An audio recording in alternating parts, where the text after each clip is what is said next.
hello. Oops. I did not close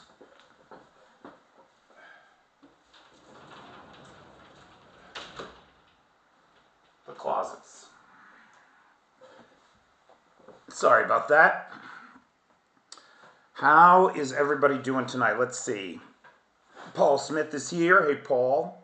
Hey, Rob Walker. Good evening. Cheyenne. Or no, that's not Rob Walker. Sorry. Hey, Rob. 180 beats. BHP? What's BHP? Hey, Cheyenne. Hey, D. Ellis. Hey, Chef Deb. Anthony Tommy Tom.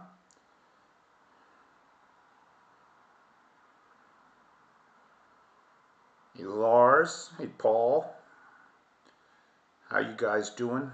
How's everybody doing tonight?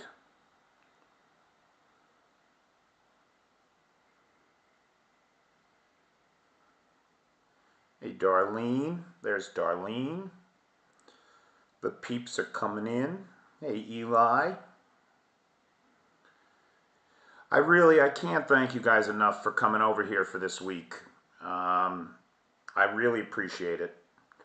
It's a whole new world to me. Hey, Fitz. There's one of the board of directors right there. But you know, the live bans on TikTok are very frustrating. The suppression of the videos is frustrating.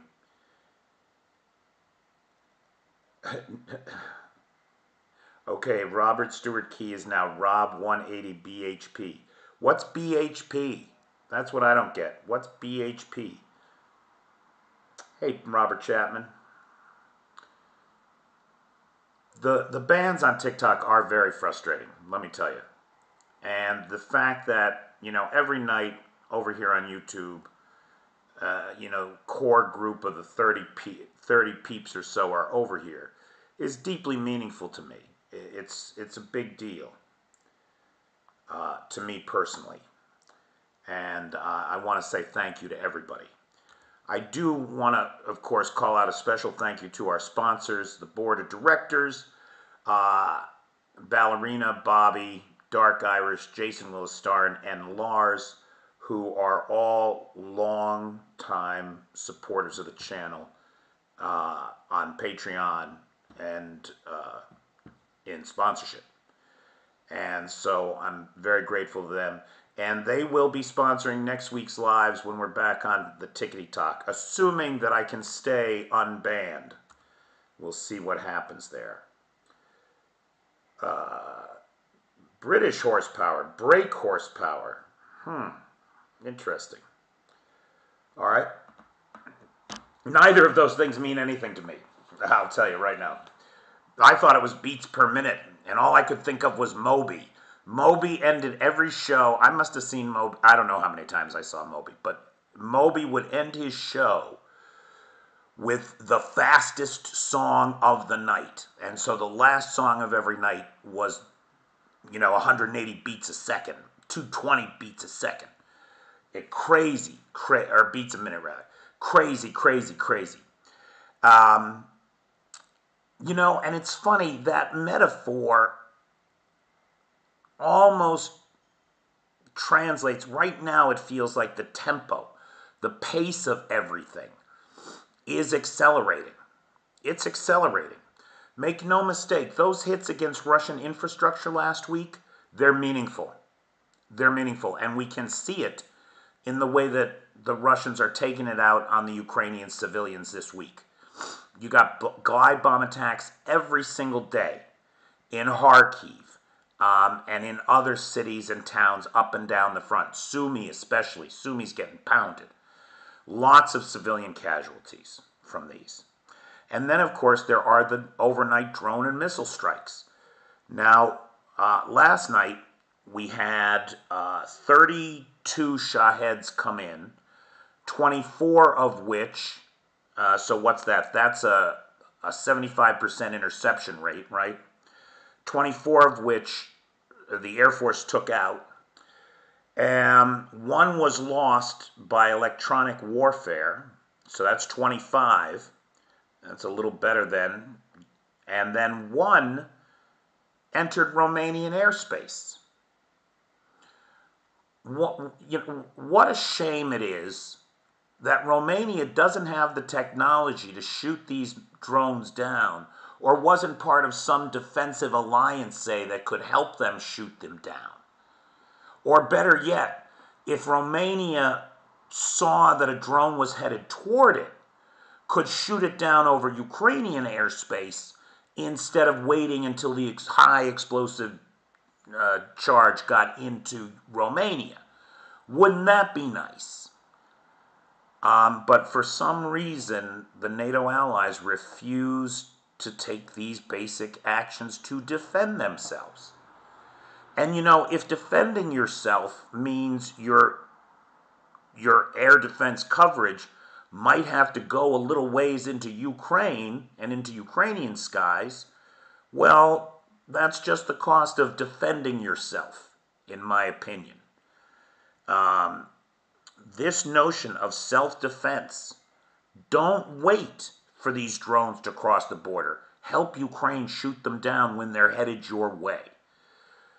It doesn't seem to me like that would be a hard thing to do. The Russians, again, now of these 32 that came into the country last night, it wasn't like the night before, right? The night before, we had at least 15 drones target Kyiv, plus some missiles. That was not the case last night. I slept pretty well through the night. I don't recall hearing any air defense or any booms in the distance, nothing. So these were probably taken out before they got to the city center, somewhere out on the outskirts of town. It didn't stop overnight shelling or the missile attack on Ishmael, where there were numerous casualties reported. There were a couple of folks unalived in Ishmael, and as well in Chasiv Yar, Severodonetsk, Toretsk, and Kherson. We saw civilian casualties up and down the line as the Russians continue to shell indiscriminately in an effort to turn eastern Ukraine into the surface of the moon. They just keep it coming. That thing right there, that bat thing, that is the symbol of the FSB, right? The Federal Security Bureau in Russia. Kind of like the Russian FBI. Only these guys, they've got their own kind of army, if you will, counterterrorism organization, the Spetsnaz. And this is who is in charge of the Kursk operation. But we are increasingly getting reports of tensions between the FSB and the military units, the regular military units in Kursk. We're getting reports of problems between the FSB and mercenary groups that are in Kursk. So the FSB are having trouble in Kursk.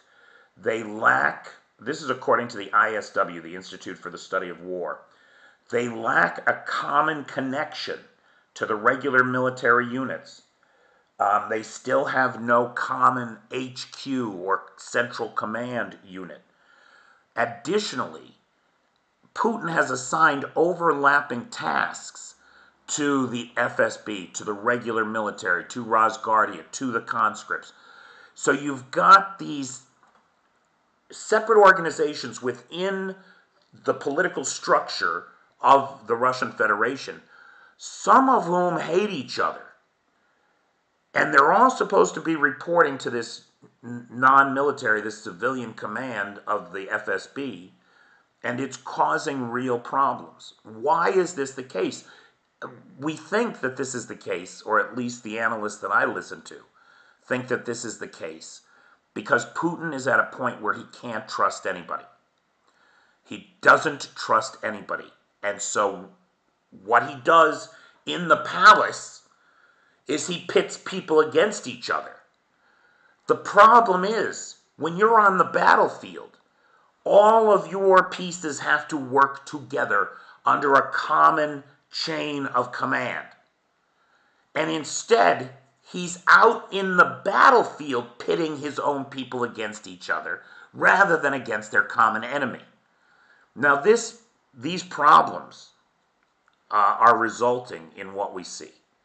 The failure of the Russian army to come up with an actual, effective counteroffensive against the Ukrainian invasion. I'm going to call it an invasion. It's not merely an incursion when Ukrainian troops have been going to sleep every night on your territory, waking up every morning for 7 weeks now. It's nearly 7 weeks. Nearly 7 weeks. So we're going on 2 months since this invasion happened. And the Russians are still unable to organize a real counteroffensive. Instead, as the ISW reported, continuing to focus on the Pokrovsk direction and just pouring resources in there. It is estimated that since May, the Russians have lost KIA, WIA, POW, AWOL, have lost 70,000 men on the Pokrovsk offensive. 70,000. It's another Bakhmut. It's another Avdiivka. It's a hard loss for the Ukrainians, no doubt about it. But dear God, did they make the Russians pay for every square meter in their own blood. It's insanity. It's absolute insanity. So our boy Volodymyr here is on his way home. He did meet with Trump today in New York. And of course, yesterday he met with Biden and Harris. And we'll talk a little bit about those, and we'll come back to the Trump thing in just a minute. Because I don't think that it's the biggest story. The big story, the one that all the main media is reporting on, is the fact that he's coming home without the approval of long-range weapons for strikes deep inside of Russia. That's the story that everybody's running with. That's what you're going to see everywhere. I don't know that that's true. And we'll talk about that in 1 second. But the New York Times has suggested that U.S. intelligence cites a high-risk probability or a high energetic potential of Russia ramping up attacks against Ukraine and punishing Ukrainian civilians more if authorization for long-range weapons inside of... Because the Russians can't do anything else. They're not going to strike America. They're not going to strike London. They're not going to strike Paris. They're going to take it out on the Ukrainian civilians. And the New York Times asserted that U.S. military intelligence has given this briefing to the president, and they believe that this is one of the things that's holding Biden back.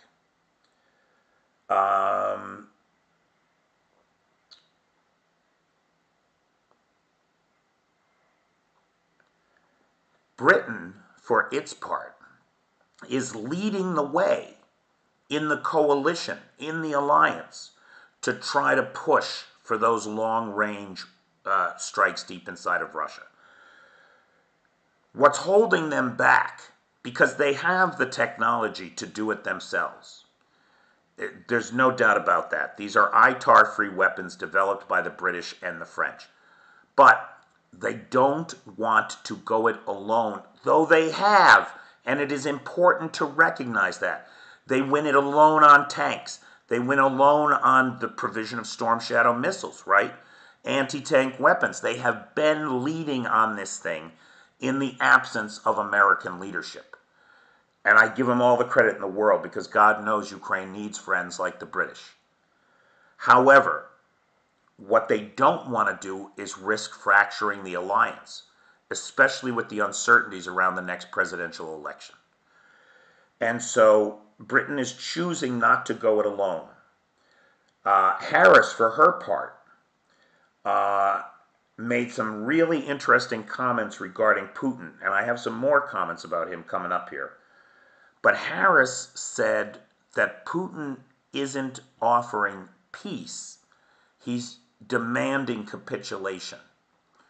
And that's what everybody keeps screaming about, right? I mean, everybody in the know, everybody who pays attention, keeps saying that if Russia stops fighting, the war is over. If Ukraine stops fighting, Ukraine is over.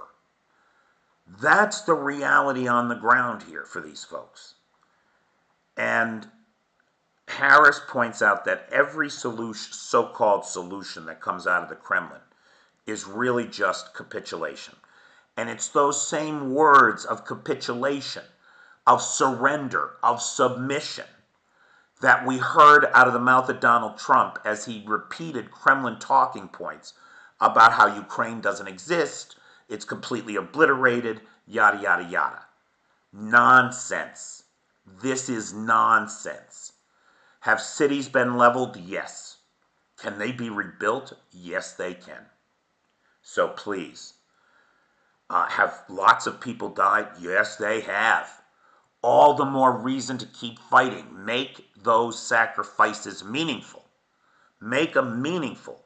Ensure that the children that remain here, that haven't been stolen by these genocidal lunatics in the Kremlin, have the advantages of a fact-based democratic system that works against corruption at the highest levels.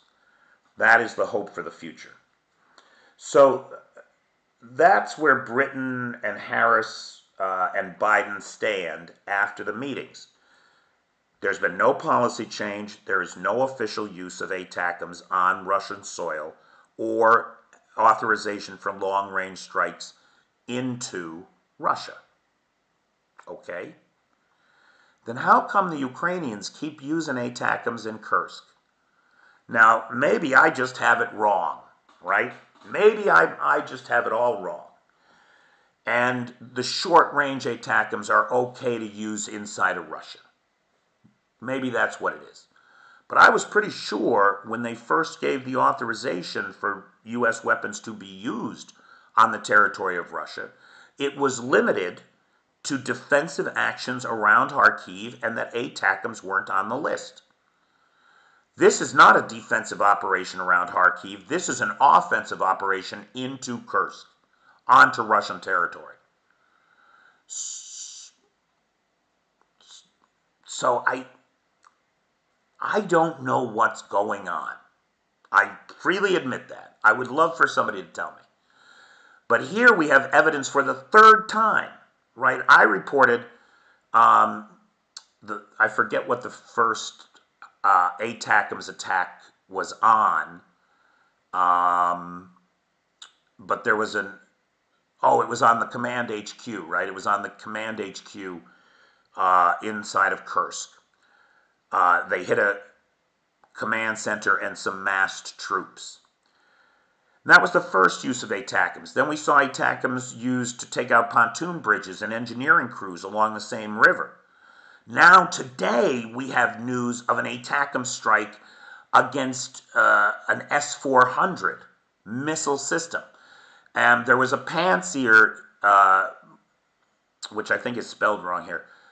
There was a Pantsir A1 in the field when this strike came in, but we don't know what happened to the Pantsir. Over there you can see some S-400 launchers, some X-3 launchers, a radar truck. The unknown truck we believe was in fact the command vehicle for the S-400 system. Now, at just about the time that the spotter drone took these pictures and relayed the coordinates back to the firing team, the Pantsir appears to have driven out of range of the incoming missiles. Like literally, like 2 minutes later, if the Pantsir had stayed there, they could have gotten the Pantsir too. but it does appear that it escaped. Okay.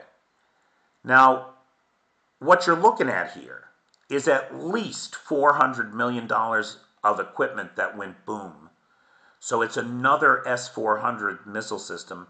And where is it?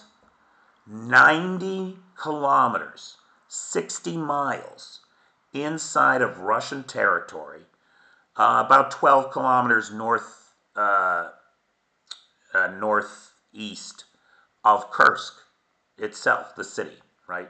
So well up above that E38 highway that goes out to Rilsk, where the Russians are building fortifications. So it's well behind enemy lines, deep inside of Russia, 90 kilometers from the border, 60 miles, $400 million worth of boom. And it's an ATACMS strike. There doesn't seem to be any question about it being an ATACMS strike by any of the experts that I saw talk about this. So what is going on? Has the U.S. given permissions for long-range strikes finally? Is it keeping it a secret to preserve some element of surprise against the Russians? Are these use of short-range ATACMS that are fired from HIMARS launchers a kind of gray area that the White House has said, yeah, go ahead, give it a go, and let's see what Moscow says? We don't know. We do not know. I don't pretend to know. But it is certainly interesting to me that it is going on when there's all this talk about how it's not supposed to be. But it's happening. It's going on. And I am hoping that when Zelensky gets back, he's got something that Biden told him personally, and we see it get put into effect. That is my fondest hope right now. We got some more information on that $2.4 billion in aid that was announced yesterday. It was announced as a $7.8 billion package, but the reality is that only $2.4 billion of it is going to get here anytime soon. That's the reality. Now, we got some more details on what's in that package. There's a bunch of these mine-resistant MRAPs is what they're called. Mine-resistant armor personnel carriers, something like that. And the idea here is that it's got these protections underneath it, right? If it runs over a mine, maybe you lose a tire, but everybody lives. So that's the kind of thing the Ukrainians need, and there's some of those coming, along with some light tactical vehicles, some armored bridging systems for fording rivers and streams. Small arms ammo, lots and lots of that. Demolition equipment, and some patrol boats.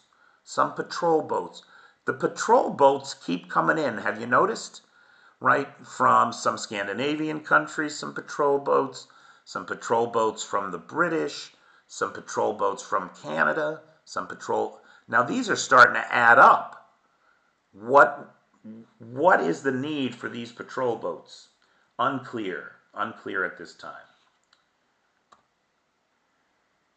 The Ukraine Defense Contact Group, I mentioned last night that Biden called a meeting of it for October 15th.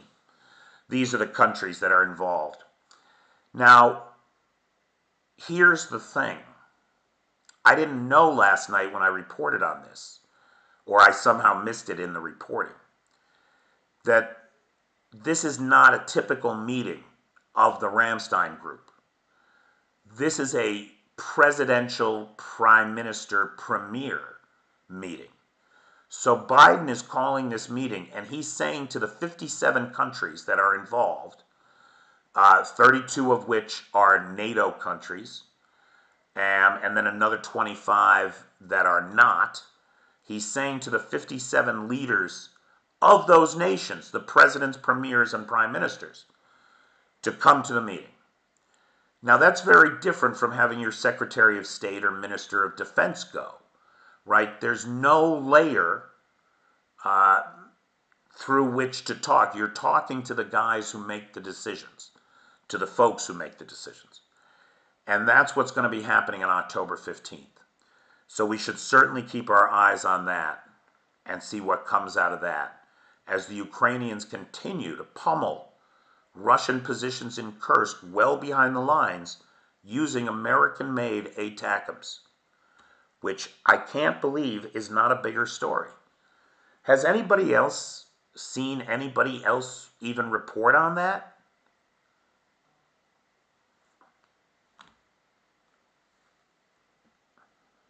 I'm just curious. What was the S-400 protecting whatever it didn't work? That's a good point. Probably the city of Kursk, Bobby. Need those patrol boats to retake Crimea, says Paul Molman. You're probably right about that, Paul.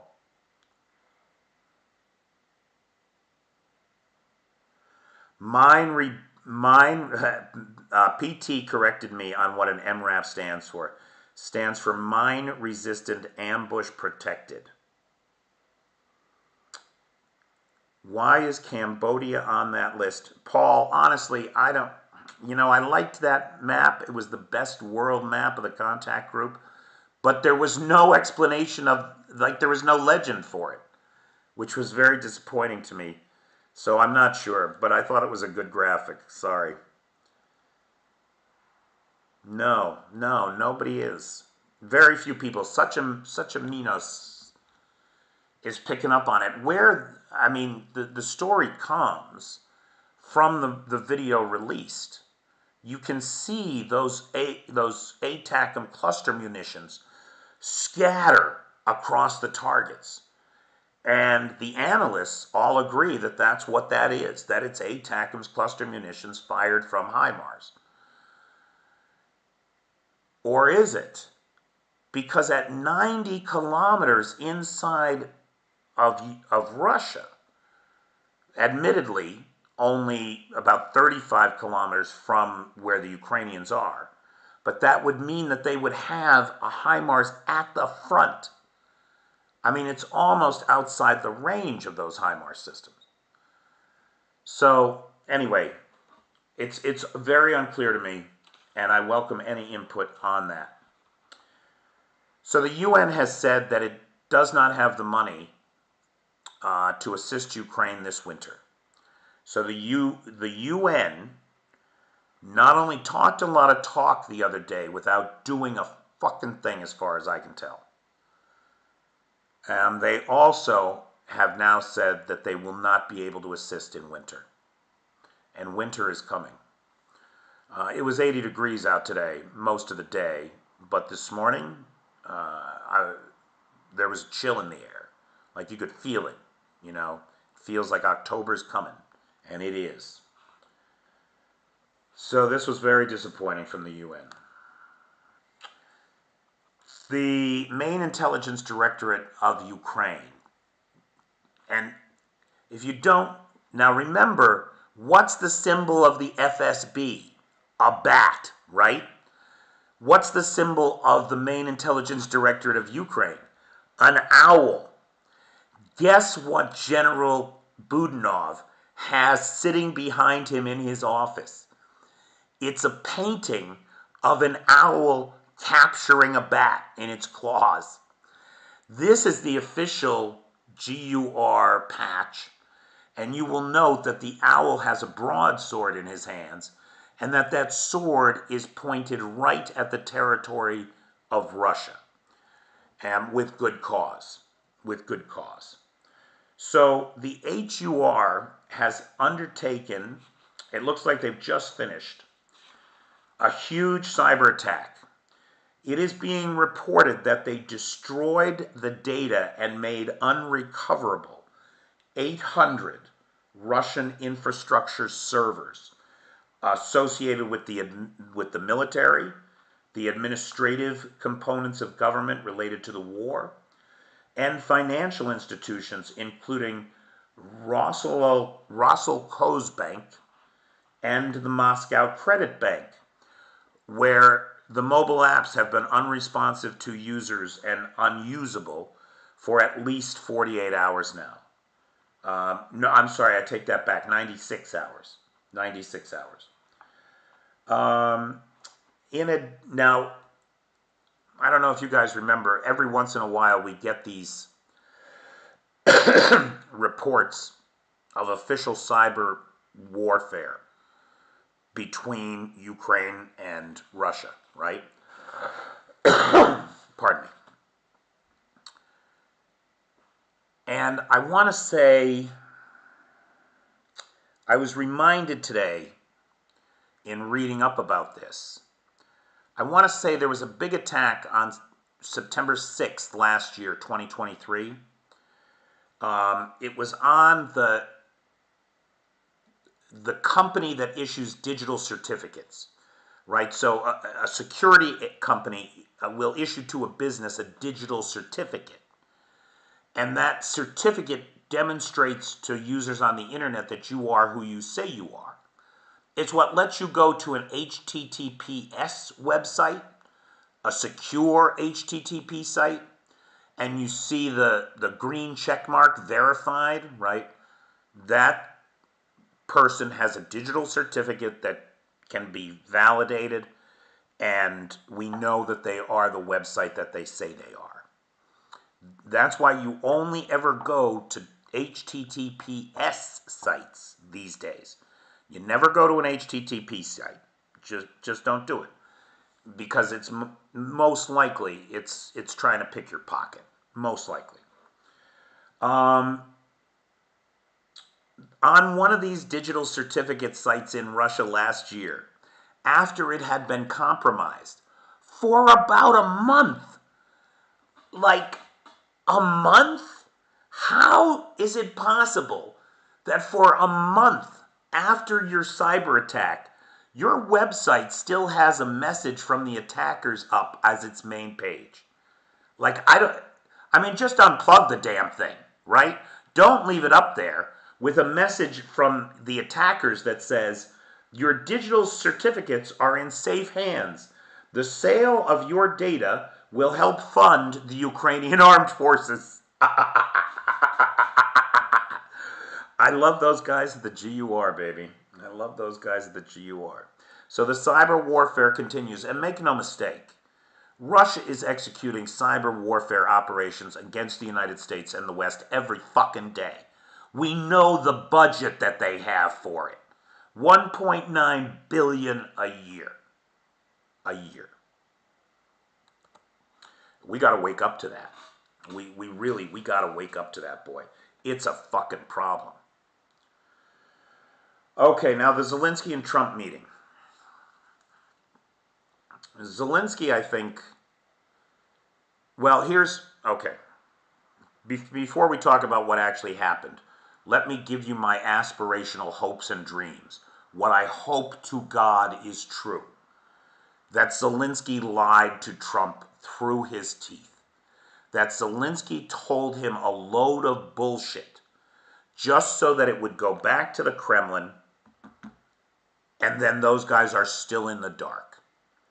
That is my fondest hope, that Trump heard a completely different plan for victory than either President Biden or Vice President Harris. That is my hope.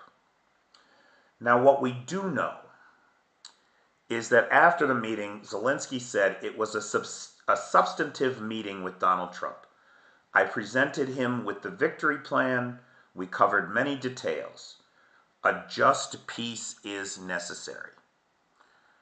Now, at no point does he say that Trump agrees that a just peace is necessary. He had to listen to him just say that Ukraine doesn't exist anymore, it's been obliterated. Not only that, he had to stand at the podium with him as the Russians are increasingly here, wait, I wrote it down.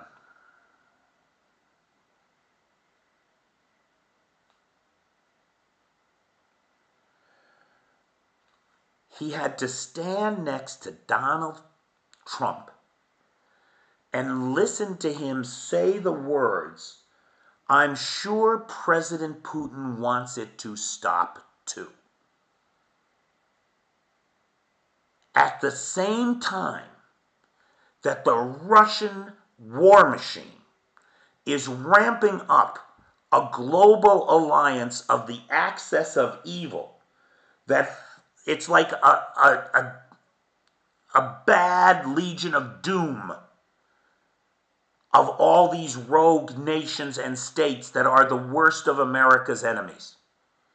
This axis of evil: Iran, Syria, North Korea, and Russia, not to mention China, right?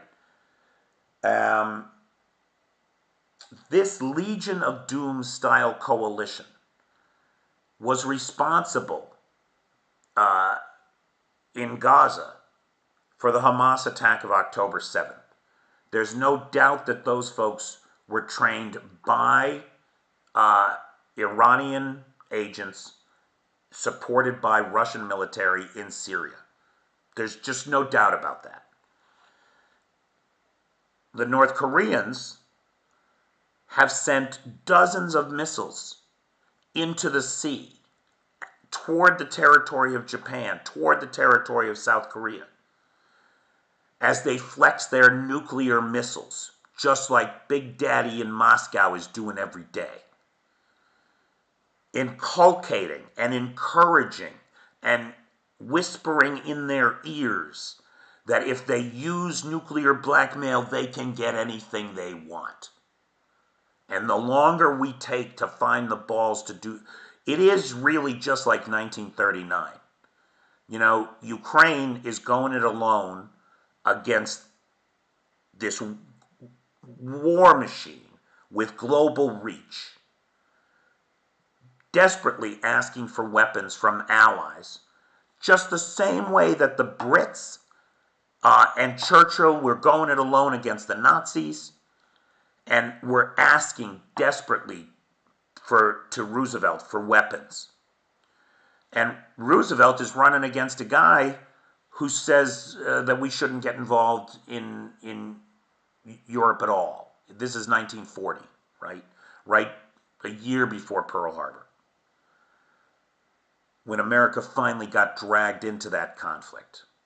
If we'd have given the French and the British the weapons that they needed to stop Hitler in his tracks, maybe our boys would never have gone to Europe at all. We have the opportunity to stop this thing if we just trust the Ukrainians and give them what they need to finish the job, right? Which is exactly what Winston Churchill asked the U.S. for in 1940. That's where we're at. So I don't think that the Zelensky-Trump meeting meant very much to either of them. Trump's rhetoric this week has been freaking talking points right out of the Kremlin. Zelensky's responses have been very neutral and don't involve the former president at all, at least most of the time. Now, would you look at that? I'm hidden by this picture. Sorry, guys. I realized at 2 minutes to 12 that I didn't have a slide for this story, and I threw this together, and you can see the results. Hey. So this is about the Kursk Bridge. The Kursk Bridge, see that curious gate-looking thing there that's being towed by that tugboat? Well, these are thought to be drone traps, underwater drone traps. And these are being lowered into the sea right by the Kursk Bridge. There's additional air defense at the Kursk Bridge. A Panzer 1A has just been moved in to defend the Kursk Bridge. Additional drone traps are being built. Additional, those floaty kind of,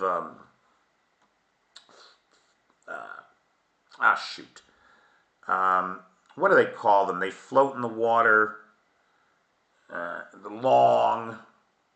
God, for the love of God. Anyway, there's additional, the Russians do seem to be concerned about the Kursk Bridge.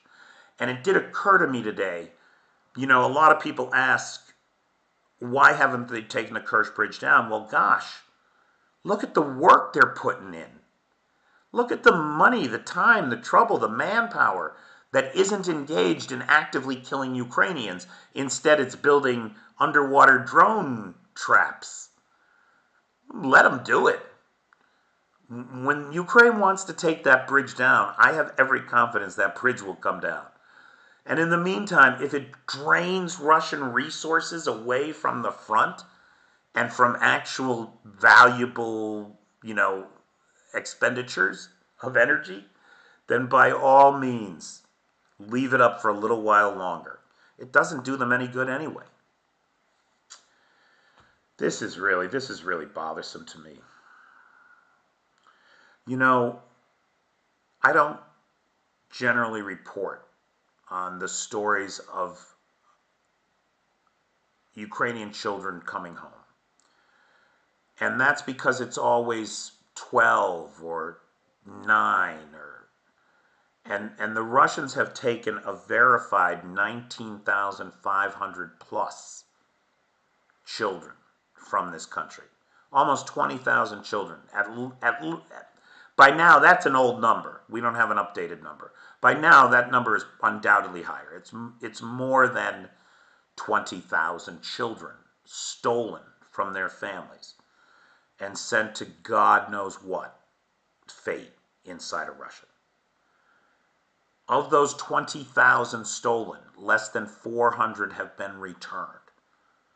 The whole thing is such a nightmare that even when I see a story like the one that broke yesterday, that 9 children had been returned home by the Qatari government, right? The Qataris had negotiated a release of 9 children.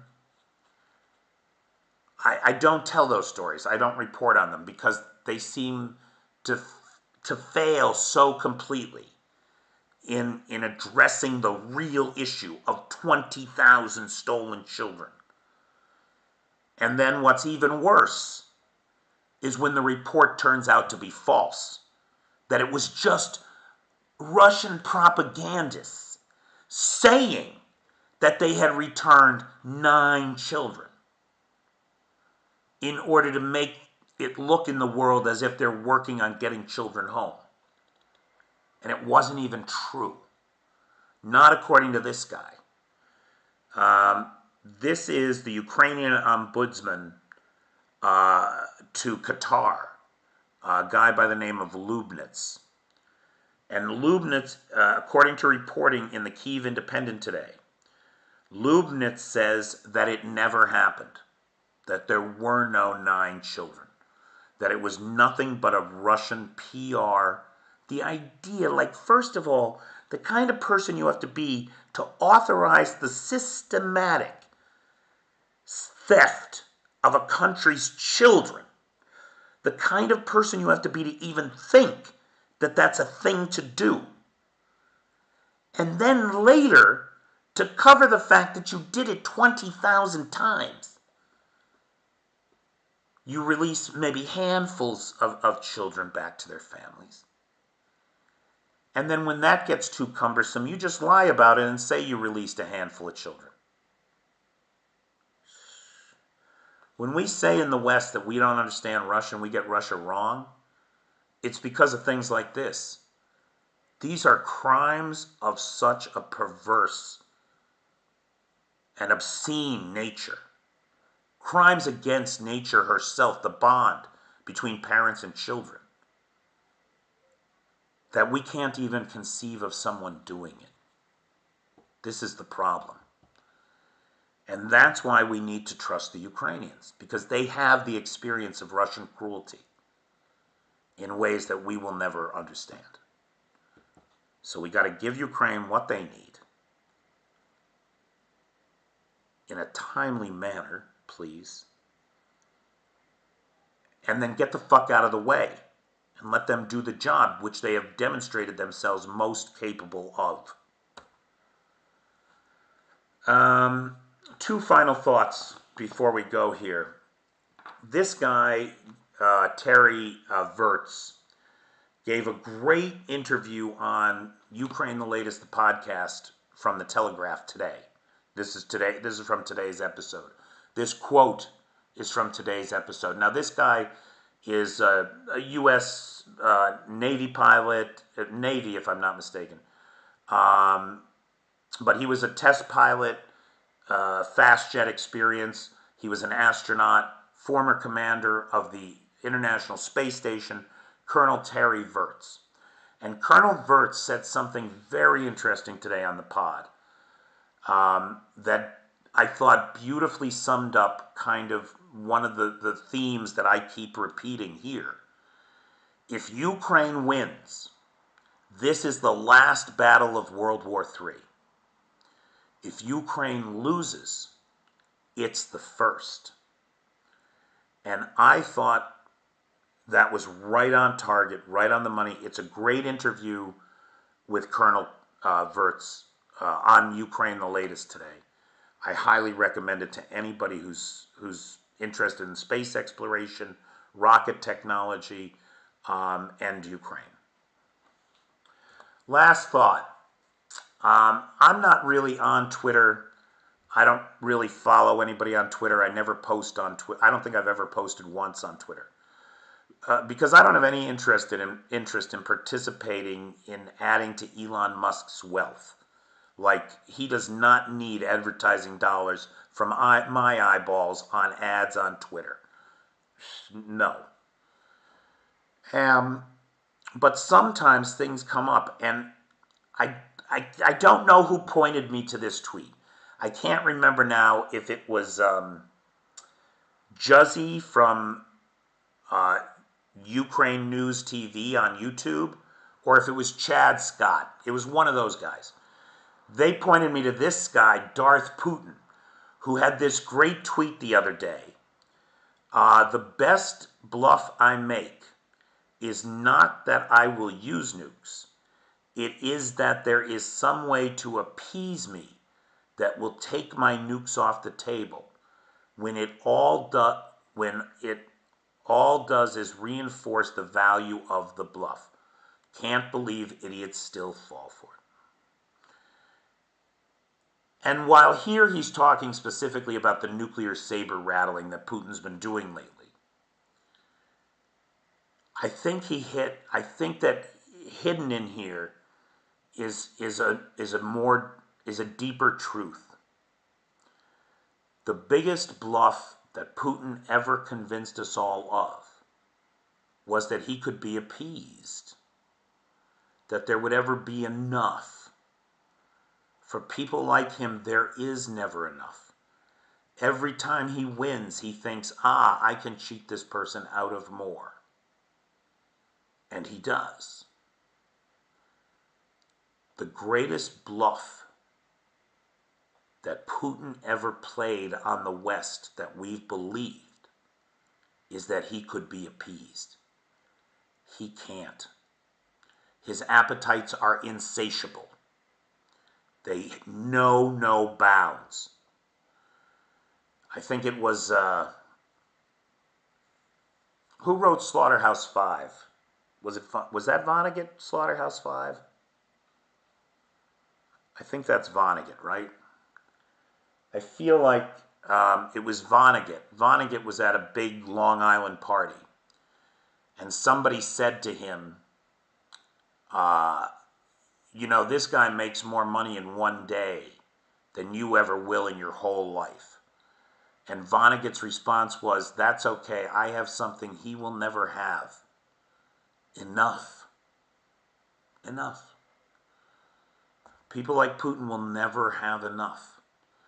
And it's your children that they need more of, as demonstrated from the 20,000 Ukrainian children that have been stolen.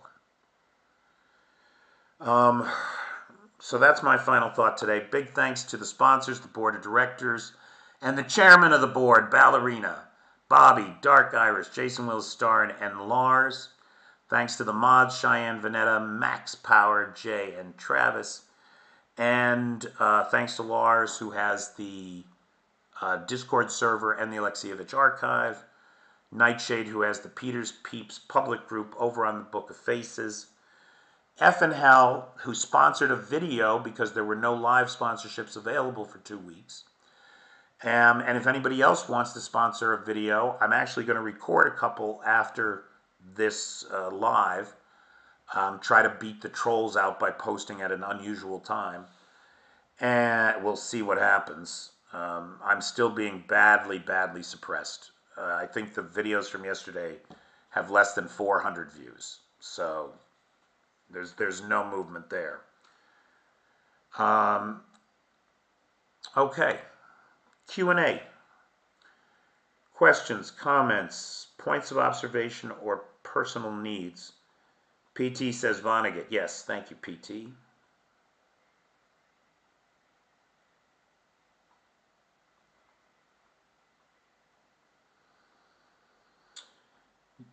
You know,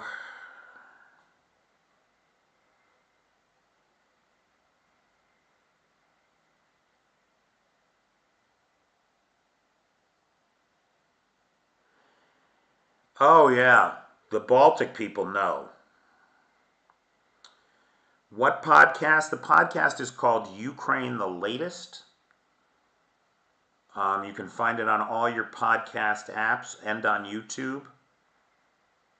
And it was, although the posting on Ukraine the Latest on YouTube trails the posting to the podcast apps sometimes by 24 hours.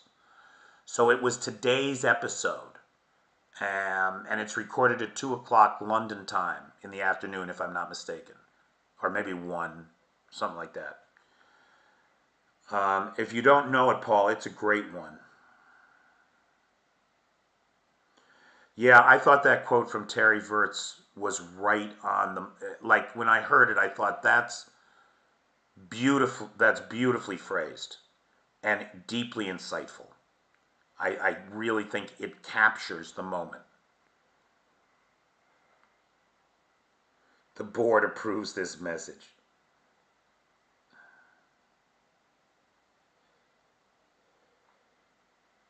Thank you, Robert Chapman. Thank you, Max Power. Yeah, guys, the rent is coming up. If anybody would like a video sponsorship, I'm happy to do it. PayPal is in the description. I think it is anyway. On YouTube, isn't it? I think it is. I don't know. I can't check there. Let's see.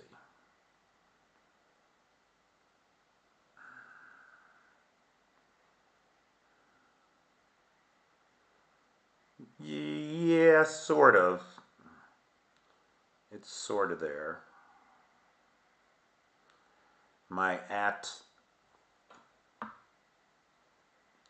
Oh, wait, it's wrong. It's wrong. That is the wrong PayPal. I'm pretty sure. Let me see. Shoot. I'll have to update that right after this.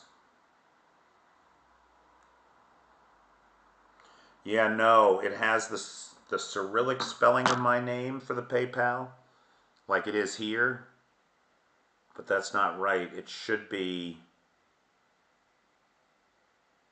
at Peter, the anglicized form.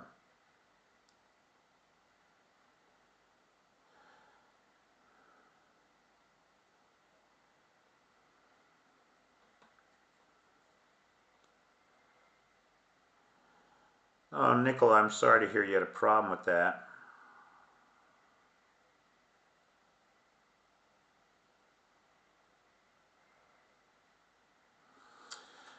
Yeah, you know, Bobby makes a great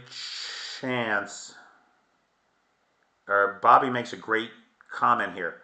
Those Ukrainian jet drones have a range of approximately 500 kilometers. There are more Russian ammo dumps in range. Be afraid. Now, if I'm not mistaken, Bobby, those jet drones have a range of 1,000 kilometers. And within 750 kilometers of the Ukrainian front line, there are at least 4 more hardened ammunition dumps. But here's the thing. It didn't occur to me at all until a Ukrainian pointed it out to me. I said something along the lines of, if the Russians weren't dumb and didn't violate their own safety protocols and leave boxes of ammunition outside, there would have been nothing for those drones to hit because everything's in reinforced bunkers. And the Ukrainian said to me, well, wait a minute. Don't you think they waited till they were loading and unloading ammunition? And remember the other day when we looked at the satellite pictures, and in every one of the struck facilities, there was a train present. The Ukrainians struck at the time they were unloading the trains, when the shit would be out in the open. Didn't even think about that. I showed you 5 destroyed trains, but didn't make the connection. That of course they were loading and unloading. Of course there was shit out in the open. That's why the trains are there. That's why Ukraine hit them when they did. So Bobby, my guess is the Russians are aware of this, and now they've got a dilemma. Do they send more ammunition to the storage sites that are known? Or is that when the Ukrainians will hit them? Do they have the right? That's a dilemma, boy. That's a dilemma. Hey, Jack Bellman. How you doing, pal? That's it, PT. They have to open the blast doors to load, unload. They did it in Donetsk first. You're talking about the hit on the Mariupol facility? I mean, that wasn't a hardened facility, though, right? There were no concrete bunkers there.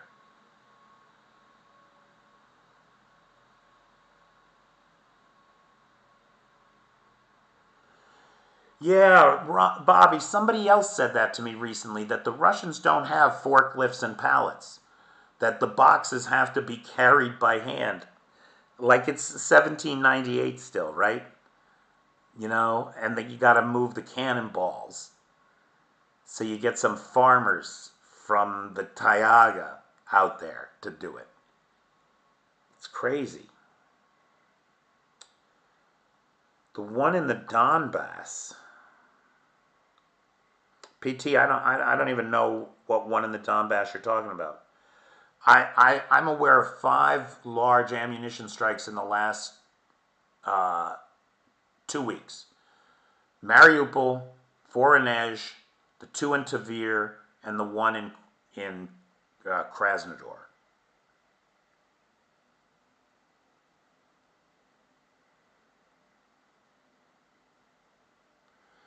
I'm holding up, Jack.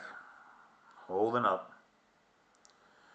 Oh, okay, a couple months ago. Okay, I don't have a point of reference for that right now. So, guys, it's real tough, right? Like, you know, over on TikTok, I worked very hard for a long time to build up that audience.